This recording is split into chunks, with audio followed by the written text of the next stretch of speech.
This is part two of staying sane in a crazy world, because at the moment things might feel like they're going a bit mad and we need to be looking after our mental health. So last week I started by introducing the model, which is 6 pillars of peace. That's 6 aspects of life that can either positively or negatively influence our peace, our mental health. So if these things are strong and working for us, then that improves our mental health. But if there's a weakness in these areas, or if they're working against us, well, then that has a negative impact on our mental health. So this series is going to be exploring all of those ideas. Now, you might be thinking to yourself, Ian, I don't really need to listen to anything about mental health because I'm not mentally ill. I don't have a problem, therefore why should I listen to this series? Well, I want you to understand this is relevant for everybody. I mean, if we're talking about physical health, and somebody were talking about the things that we can do to stay healthy in terms of our physical bodies, you wouldn't say, oh well, I'm not ill, therefore I don't need to know anything about physical health. Because it's by doing the right things that we can maintain physical health. And in the same way, this series is not for someone who considers themselves to have a mental illness, although to be honest, it's suitable for anybody, but it's particularly aimed at all of us recognising that we all need to be doing the right things to maintain our peace. We realise that under this lockdown of COVID, then all 6 areas that I'm talking about in terms of the pillars of peace, all 6 of them are under attack. All 6 of those pillars are being shaken. So any one of us can start to have that negative impact on our mental health. So what we're doing is simply looking at each of these 6 in turn and discovering what we can do nice and simply to make certain that we maintain the strength of our peace. And the first 2 that we're going to be looking at this week are the physical and people. Thinking about the physical then, the first thing I want to say is that if you are physically unwell, if you are sick at the moment, then to be honest, you've got enough to worry about. I wouldn't really be thinking that you've got to be taking on new things to try and support your mental health. Focus on getting well. There's not much under your control if you are physically sick, so focus on what you can do to get better. And then when you are feeling better, then come back and maybe try and apply some of these principles then. You don't want to be trying to work on too much at once, because then actually that has a negative impact on your mental health if you're trying to do too much, and that makes you go crazy in a crazy world instead of staying sane. But if you are physically reasonably fit at the moment and you've got some headspace to be thinking about mental health, well, great. So thinking about the physical things that we do have control over, there are 3 basic areas that we do control that do have an impact on our physical and mental health. And these 3 are our diet, our sleep, and exercising. Now, I'm not going to go into any huge detail on these. Let's start off with diet. Now, diet, we all know what the kind of the good and the bad things are.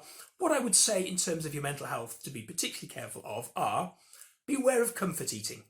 If we are feeling a bit down, if because our peace is unstable a bit at the moment, well then be careful that you don't turn to food or indeed drink in order to try and shore up your mental health. They are not good long-term ways of helping, so do just be a little bit careful about that. And obviously make certain that you're getting a balanced diet, right vitamins and minerals, because they help your overall physical health and therefore your mental health. That's all I'm going to say about what we eat. Second thing is about sleep. Now, sleep has a really profound impact upon our mental health. And if you've had a really rough night and you hardly had any sleep, the next day you feel absolutely rubbish and you can't concentrate and you feel down, and everything always feels worse if we haven't had enough sleep. Now, if this happens to you every now and again, well, it does for all of us. It's nothing to worry about if you occasionally don't sleep well. But if it's happening a lot, particularly if it's happening a lot because of how you're thinking, how you're feeling, you're getting anxious about it, well then it is something to be taken seriously. There is a link between our sleep and our mental health. In Psalm 4 and verse 8 it says, "I will lie down and sleep in peace, for you alone, O Lord, will keep me safe." So this feeling of safety, of peace, of being able to sleep, they are all linked together. Take it seriously if you're having sleep issues. A few things that you can do. You can look it up on the internet, check what you're experiencing, look at the kind of ways that you can help your sleep patterns. Something I've got some experience in, though again, I'm not a health professional, and if it would help to talk it over, get in contact with me and I can give you some ideas as well. And in a few rarer cases, more extreme cases, it's definitely worth going to see your GP. So, we've talked about diet, we've talked about sleep, now let's talk about one that we have most control over, which is exercise. Now, the Bible doesn't actually have a lot to say about physical health through exercise. It does have some things about physical health which are relevant to the time. Of course, in those days, people didn't need to take much extra exercise because they've got activities that are physically demanding, they're walking everywhere, there's not a lot of rich food, so that kind of thing is not so relevant. What it does talk about, interestingly enough, is laws that help stop food poisoning and other laws that help spread the infections in a time of disease, of pandemic. So it's interesting that there are rules that apply there. But when it comes to actual exercise, there's really not that much. There is a verse in 1 Timothy 4:8 which says, physical exercise is of some value. Well, interesting point there. The word exercise is gymnasia. Gymnasia. Sound like something you've heard before? That's right. It's where we get the word gymnasium from. That idea of exercising physically is in the Bible, and going to the gym, therefore, I guess, is biblical. Not that I do it myself. It's not my cup of tea. But physical health is of some value. And we recognise that in a time of lockdown where it's harder to do physical exercise, well then that has an impact on physical health, but also it has an impact on mental health. Physical health has been shown to reduce anxiety and depression, to improve your feeling of well-being, and to help you sleep. But then the opposite is also true. A lack of exercise can be shown to increase anxiety and depression. It can worsen your feeling of well-being and make it harder to sleep. So we do need to consider some kind of physical exercise. And to be honest, I bet you have heard this message time and time again during lockdown about trying to do something to be a bit more physically active. You know, it can actually start to get you down. Hearing people bang on about, oh, you should be more active, you should be doing more physically, you should be out doing this, that. Do you know what? You start to feel guilty about it. You start to feel down and depressed. And that even, the pressure, can have a negative impact on your peace. So I'm not going to do that. Let's just start simple. Consider the amount of physical exercise that you're doing at the moment. Is it okay? If it is, great. Don't worry about this anymore. I'll come up with a couple of ideas that may help to enjoy it more. But to be honest, if you're okay, you're okay. Maybe some of the other pillars of peace are more relevant to you. If, on the other hand, you're thinking to yourself, no, I'm not happy with the amount of physical exercise I'm doing, I should be doing something a bit more, well then I'll simply say to you, start where you're at. Start with something really, really simple. Start with something that you think you might enjoy. Don't set yourself a massive target and to do an hour's exercise a day or something like that. If you don't start small with something you enjoy, you're not going to keep it going, you're not going to be able to do it for long, and a little every day or a little and often has a much bigger impact than doing 1 hour today and then doing nothing for a whole week. So start simple, start with something you enjoy. Now, it might be that you're motivated by those online exercise classes with Joe Wicks, or there's plenty of other people out there doing them as well. If that works for you, great, do that. What works for me out of interest is going for a walk, and there is an additional benefit of getting outside. Whatever it is that you're doing outside, just the physical, being out in the air, being able to look in the distance, if there's a bit of nature around, that's even better. There's been research done now on the therapeutic effects of simply listening to birdsong, of looking at things that are green, of being able to see into the distance, so that your eyes relax rather than looking at things that are close up all the time. It's interesting. In Psalm 23 verse 2, talking about God, it says, "He leads me beside quiet waters." This idea that peace comes from being out in nature, in a quiet setting, by some water or out in the green pastures, it says in that verse as well. Being out in nature really, really helps our mental health. So going out for a walk, if you're so inclined, a jog. Personally, I can't stand jogging, so I stick to the walking. But something like that has a really, really excellent effect on your peace. And if you just do 10 minutes a day or even 5 minutes a day to begin with, and then build it up, go 3 days a week, first week, then try 4 or 5, start simple, build it up gradually, and let that physical exercise in your life just build up to the point where you're happy with the amount that you're doing. It's going to help you physically, it's going to help you mentally. The second of our pillars that I want to talk about is people. And we know that people can have quite a dramatic effect on our peace, on our mental health. Sometimes they can be very, very helpful, and sometimes they can really wind us up. So people are an important pillar of peace. To understand the impact, one of the things is to realise that people are different. We're different. And the kind of person we are will vary the kind of impact that others have on us. So let's begin by talking about the whole introvert-extrovert thing. Now, the kind of simplistic way of thinking about this, people think that an introvert is someone who's quiet, they're shy, they're retiring, whereas an extrovert is someone who's loud and bold and outgoing. And they look at those two kinds of people and they think, oh, well, one's an introvert and one is an extrovert. And to be honest, it's not like that at all. First thing about understanding the introvert-extrovert is it's actually, we're more like on a scale. At one side, you've got the introverts, the total introverts. The other side, you've got the total extroverts. Most of us are somewhere in the middle. We'll tend to one side or the other, but it's not you're either one or the other. Second thing is, what does it mean to be introverted or extroverted? Well, the reality is, it's more about how people affect you. So me, I'm an introvert. And introverts, doesn't mean that we're not loud, because I can be loud. Doesn't mean I'm not outgoing, because I can be outgoing. What it means is, when I'm around people, well, I find it kind of saps my energy. If I spent an afternoon with people, afterwards, I feel tired.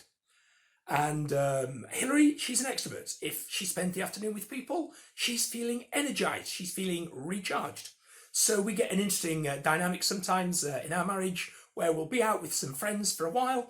And at the end of it, I've had a good time. It's been nice. But now I'm an introvert. I want to go home and recharge my batteries. Whereas Hillary's like, oh, that was brilliant. Now what are we going to do? Let's go out. Let's have a meal somewhere. Or let's go and do something extra. You see, she's energized by being with people. She has her batteries recharged. I'm the opposite.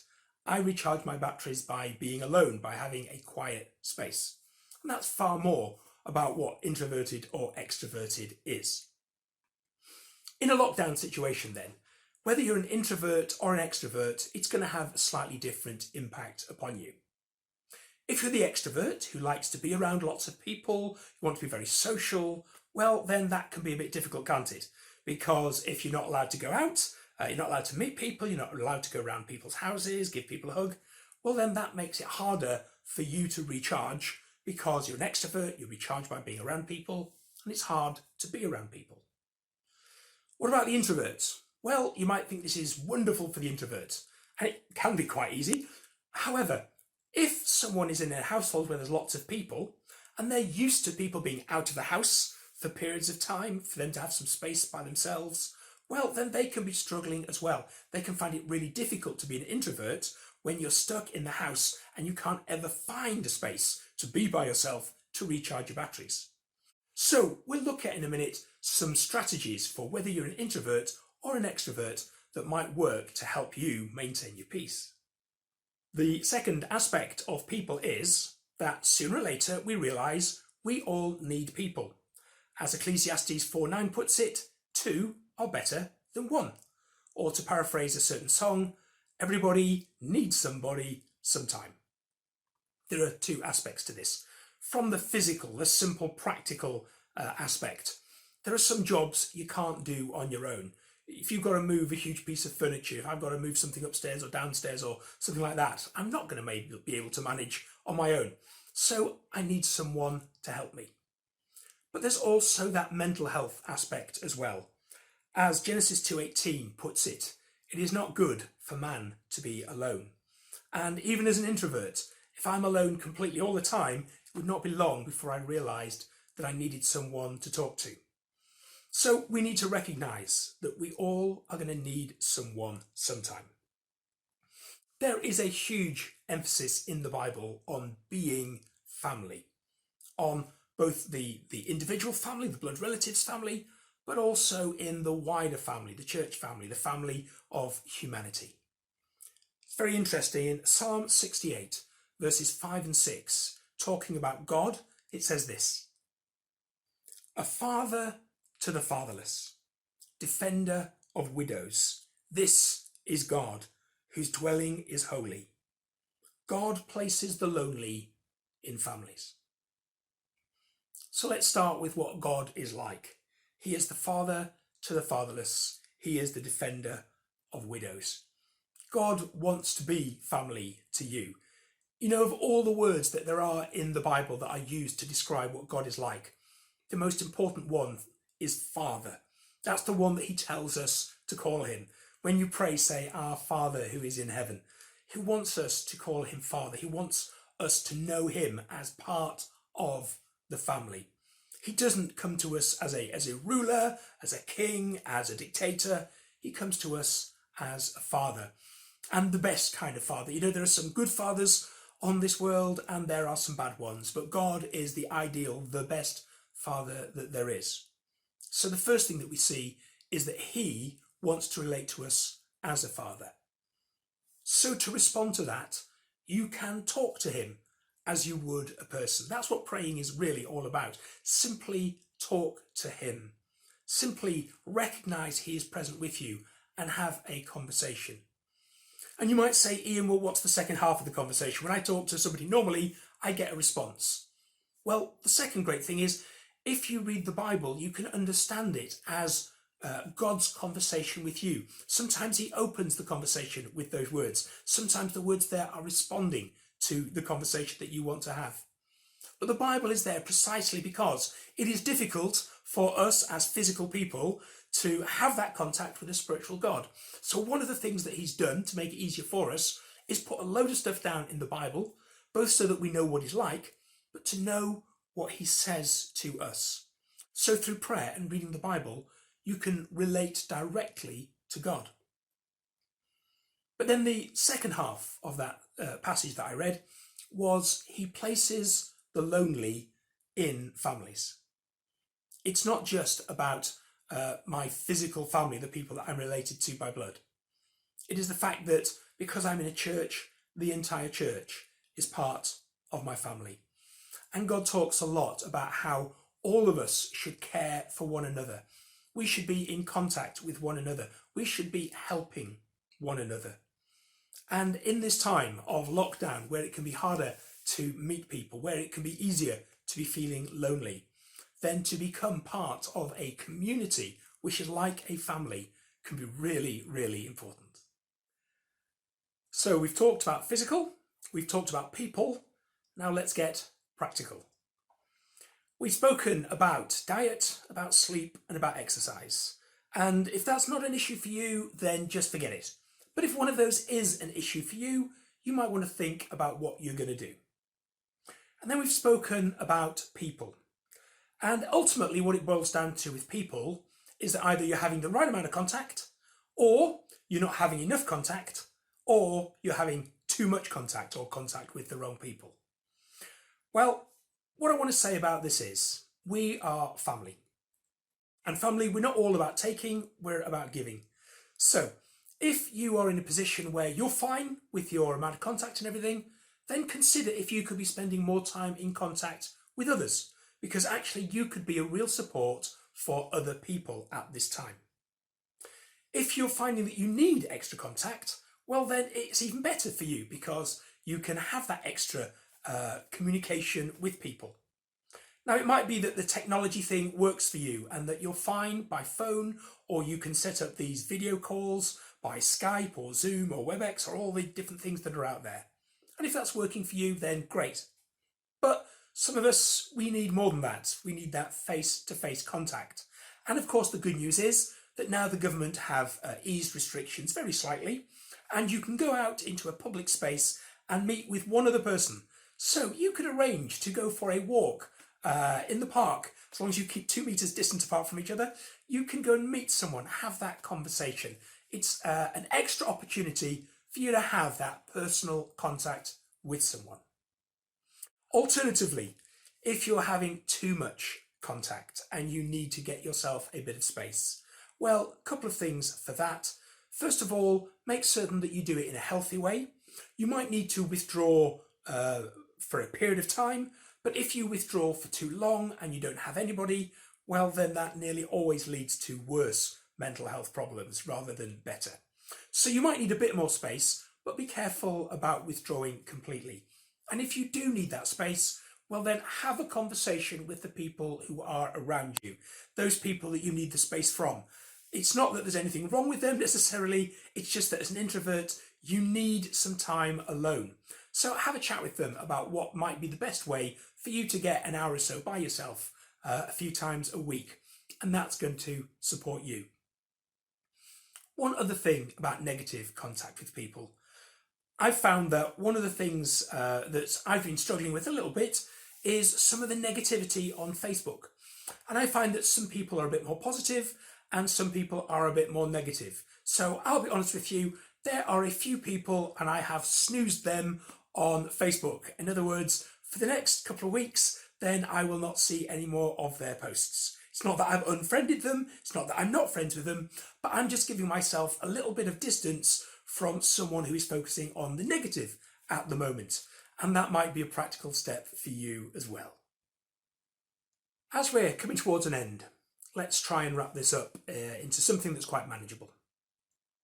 First thing to remember is that I've presented a model called the 6 Pillars of Peace, which can help us with our mental health. In other words, staying strong, staying upbeat, managing to cope with those stresses and anxieties that are around at the moment, and simply understanding that they're under attack and that there are things that we can do to help. Actually, just knowing that can improve our mental health. Secondly, we've talked about the physical today, about diet, about sleep, about exercise, and it might be something that you want to do something about, or it might be something that's fine. And we've spoken about people, understanding the impact that people have on us and how we can maximise that positive contact and minimise any negative contact.